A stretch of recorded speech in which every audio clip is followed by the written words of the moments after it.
Thinking about selling your home but stuck on the big question: should you renovate first or sell it as is? You're not alone.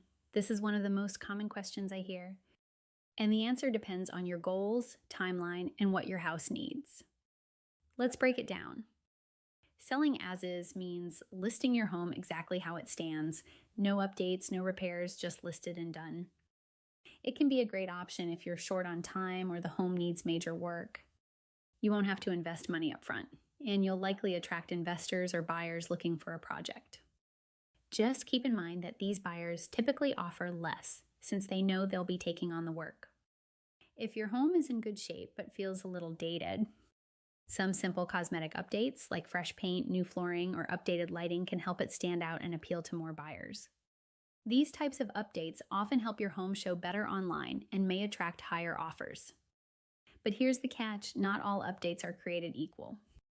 Going bold with green countertops or bright wall colors might make your home feel less appealing to most buyers.